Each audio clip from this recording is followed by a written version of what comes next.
Hi there. My name is Josh. How you doing today, mate? I can't talk right now. But I will say this. I don't know what to say. Anyway. This is how the defense been going lately. Been eating up the defense. It's so bad. Gotta keep eating it. These defense. Oh,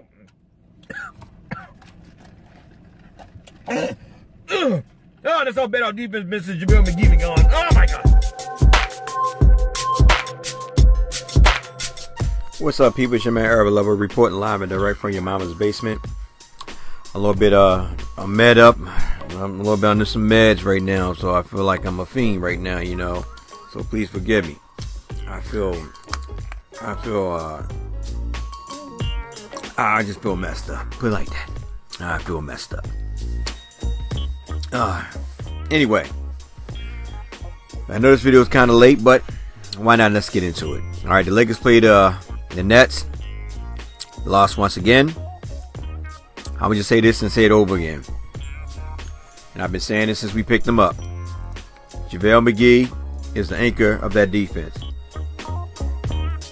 Not Tyson Chandler. I've been telling y'all, you know, don't get me wrong, I like to pick up Tyson Chandler as a backup. But JaVale McGee, one thing about him is that he runs out, he challenged the offense when he's playing D. When the guys are penetrating in, he alters their shots because he's looking to block shots. He's much more agility-wise. He's much more active than Tyson Chandler is. Tyson Chandler doesn't go up as much as JaVale McGee. Like I said, I'm not knocking Tyson Chandler for his defense, but JaVale McGee brings so much more to the table. Plus, not only that, he finished much more better around the rim than Tyson Chandler does. A lot of lobs that LeBron James and Lonzo threw to Tyson Chandler, he barely can get up. And you got to keep in mind, he's up in age. But this right here, JaVale McGee is the reason why I said over and over again that the Lakers, on that quick switching, JaVale McGee helps mask that defense. As y'all notice, since JaVale McGee has not been here, and even in the last game we played against Houston, I don't even want to talk about that game. We already know about that game. But if you notice the games that we played without JaVale McGee, we look terrible on defense. This game right here was one game that Lonzo Ball actually looked good on offense. You know, dropped 23 points. He dropped 23 points. He actually was, running the offense a little bit. LeBron let him run the offense a little bit, but he had 23 points. Didn't have that many assists, and he had 3 turnovers, but he had 3 assists, 2 steals, 6 rebounds. But he was like 5 for 9 behind the 3-point arc, 9 for 16 from the field. So he looked good. This game was like he looked good, and I think he should have kept on shooting, to be honest with you. I think when you hot like that, man, you guys just got to keep keep building your confidence level up. LeBron James once again had a good game. Defensive wise, no. Kuzma, same thing, good game. Both defensive wise, no. Offensive wise, everybody looked good. Defensive wise, we were just getting beat. It's like, this is the reason why I have my problem with Luke Walton. Now, I'm not saying, I want to make sure you guys understand. I'm not saying and please bear with me, guys, because I'm feeling a little high right now. I'm feeling, the medicine is getting to me right now. I feel like I'm on cloud 25 or something like that. So bear with me. I want to bring this content to you because I love you guys. And like I said, I was all mad up yesterday, the day before, and I'm mad up again today. That's only because of the procedure, the surgery that I'm going through. I got to say mad up, because this pain is just too much for me to bear. You know what I mean? I feel like I just want to take something to make me upside my head and knock me out. But anyway, offensive wise, he looked good. But this is the thing about Luke Walton. He needs to understand and realize it, because sometimes his rotation can be a little bit stubborn, and sometimes he shows arrogance. And the reason why I say that is because you gotta watch the matchups. If the opposite team is killing you when you go small, it's like that's what they want you to do. They want you to go small, because once you go small, they can basically just attack the basket. To be honest with you, I would have gave Wagner and Zubac some more playing time. Now, Wagner got killed a couple times. I ain't gonna lie to you on offense. He got killed. Zubac only played 2 minutes. I'd have played him a little bit more. Yeah, we probably still lost, but I'd have had a bigger body down low, like coming after Tyson Chandler. I had a bigger body on there. And at the end of the day is that you paying this guy to sit on the bench which doesn't make sense to me. If JaVale McGee is out, you got to work them guys into your rotation until JaVale McGee come back. You are getting killed when you go small. The small ball does not work, and you don't want to get away from it. And you keep doing it and doing it and doing it, putting Kuzma at center, and he's getting killed. You know LeBron James ain't going to play center. So what are you doing? Tyson Chandler played 17 minutes, and you kept going small. And every time you go small, that's why the Nets dominated. You know what I mean? Because what happens is when you go small, that means that when we do that quick switching, guys like Josh Hart and Caldwell Pope and Lonzo Ball, they got to go off the perimeter and go help out on defense down low. You know, and it's the same thing over and over again, and we got to get away from it. Got to get away from it. At the end of the day, like I said, Lonzo Ball played pretty good, but you know, D'Angelo Russell was going to come at him. You know you're going to come at him. And not just him, but also at Josh Hart, whoever we playing, he was gonna come at him. And to be honest with you, D'Angelo Russell dropped 22 points. He had 13 assists, which I like. Don't get me wrong, I like D'Angelo Russell. Like I told you, I like all young players. And for those who keep saying that if you are rooting for players who are not on this team, first of all, we're not robots. You know what I'm saying? We have an opinion. We're human beings. You know what I mean? Put it this, when Eddie Jones left the Lakers, he did not want to leave. He just got tired of his name always being brought up in trade rumors. Every year they were talking about trading Eddie Jones. Eddie Jones was like one of my favorite Lakers after Magic Johnson and James Worthy. I love Eddie Jones. But when we got Kobe, we knew that the writing for Eddie Jones was on the wall, that he was not going to be that long. And Eddie Jones went up to the front office and he told him, like, listen, since y'all keep talking about trading me, then go ahead and trade me. I want out. Trade me and Big E, for those that don't know, that's Elden Campbell, to whoever, so that we can go ahead and move on. You know what I mean? Because every year he was talking about getting traded. So they do with Lamar Odom. So when a player is on a team and they leave that team and go to another team, there's nothing wrong for rooting for a player when they go to another team. Do y'all think that the LeBron Knights stay with Cleveland because LeBron left? No, they love LeBron. So they're going to follow LeBron wherever he goes. Point blank simple. There's nothing wrong with that, because if you like an individual player, there's nothing wrong with that. Now, you can root for your home team and still like individual players. That's just being a fan of the NBA.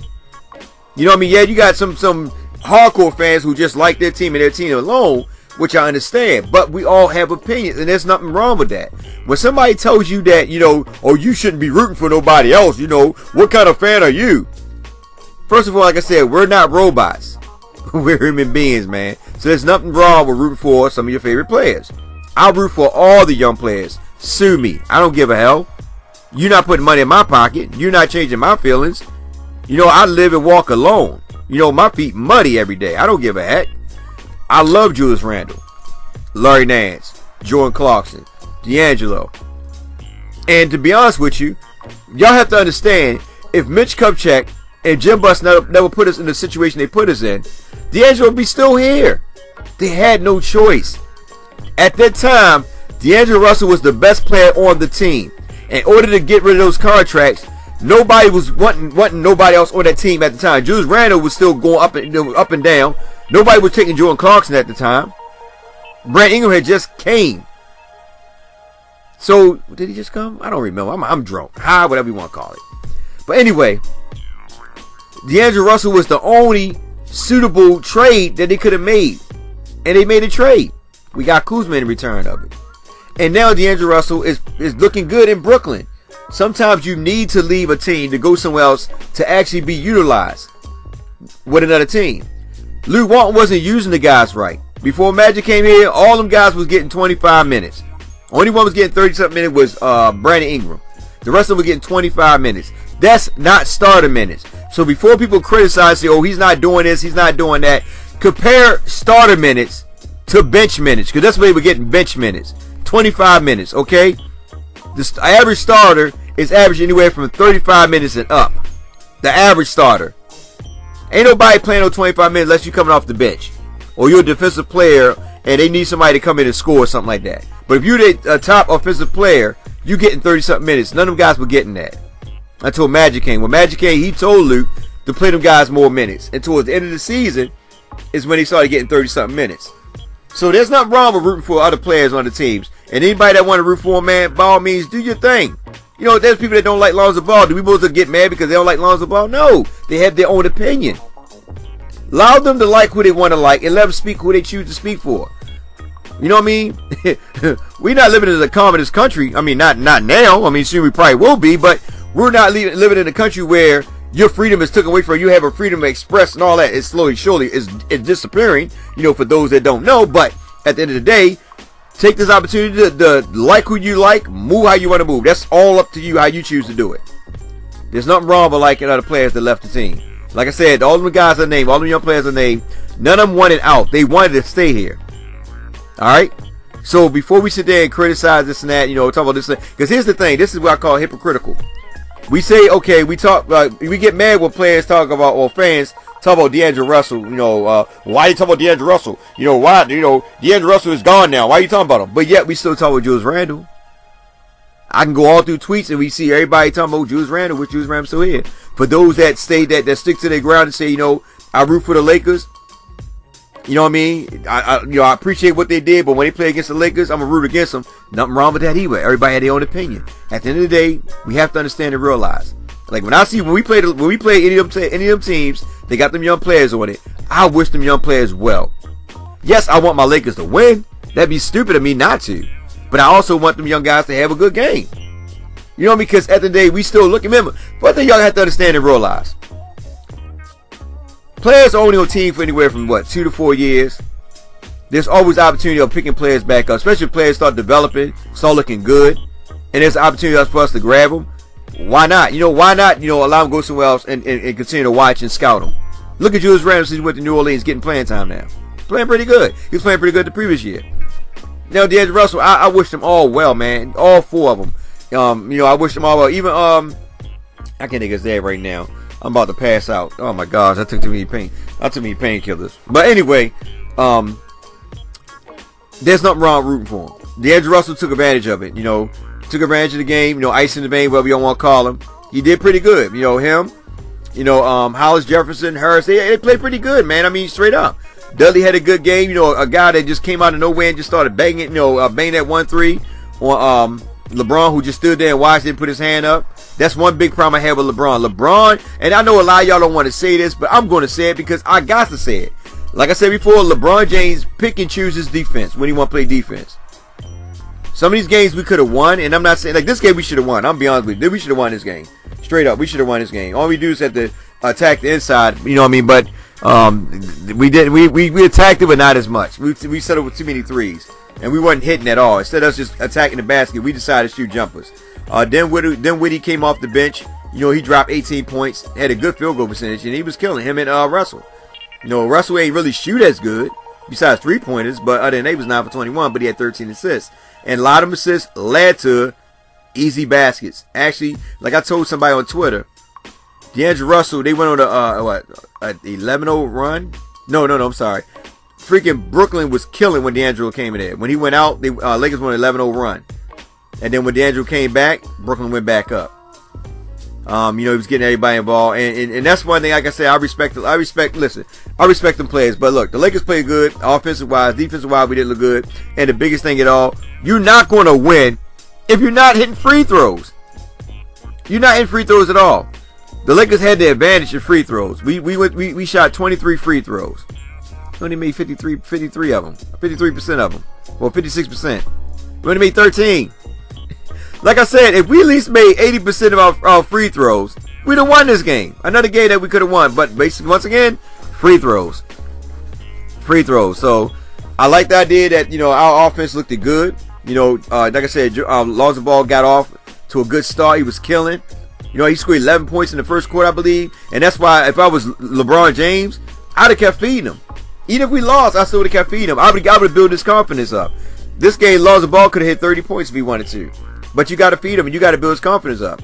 You know what I'm saying? Sometimes, you know, I'm telling you, it helps, man. And don't get me wrong. Like I said, I love when Lonzo Ball is a pass-first type of guard. But because LeBron James is here, he got to find his niche. Or, you know what I mean, it's just going to be like, all they're going to have just for defense. So he got to find his niche. You got to, you know, get into the offensive flow. And hopefully, every game he gets better, man. I mean, shucks, let him keep shooting until he get comfortable.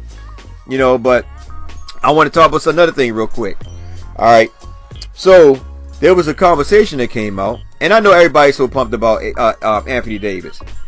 You know, everybody, you know, the media pumping it up. First of all, let's understand this about the media.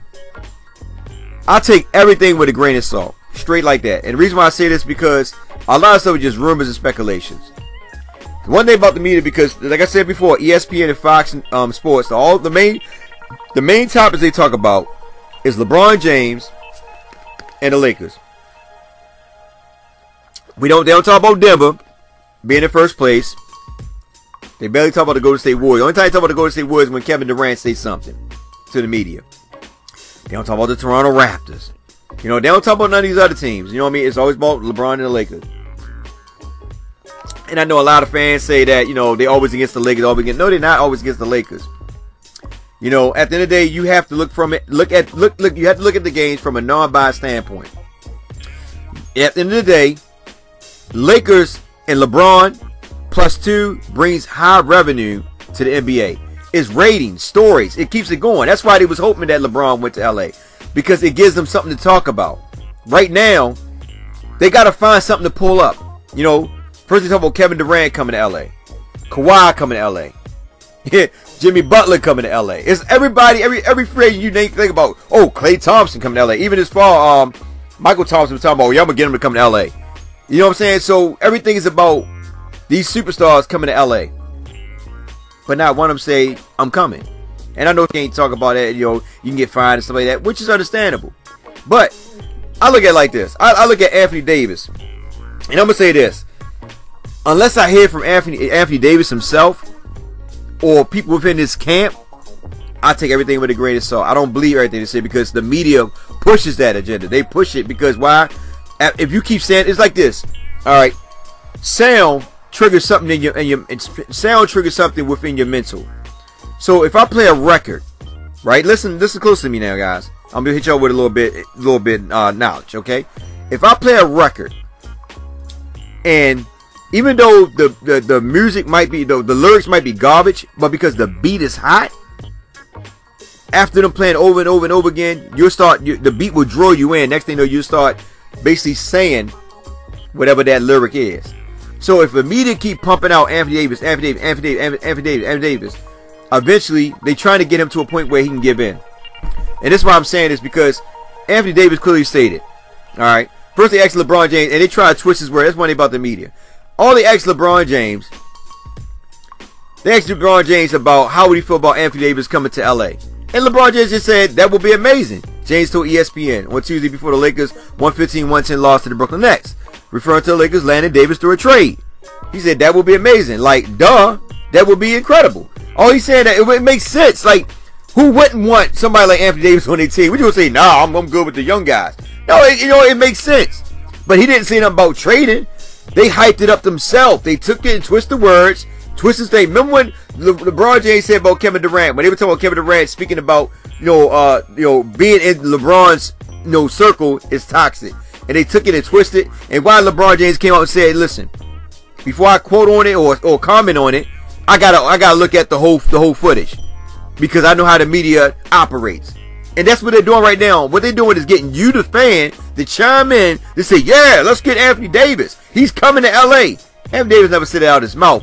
3 times so far, Anthony Davis had turned it down. Matter of fact, this is what he said to Via Sack, ESPN. He said, when he talked about it, he said, I don't really care. Davis told ESPN of James comment Wednesday night after the Pelicans 123-115 loss to the Bucks. He said, obviously, it's cool to hear any high caliber players say they want to play with me, but my job is to turn this team around. If we're 15-7, that means I'm not doing my job. So he's letting you know that, he's not really pressed about it. He's pressed about turning his team around.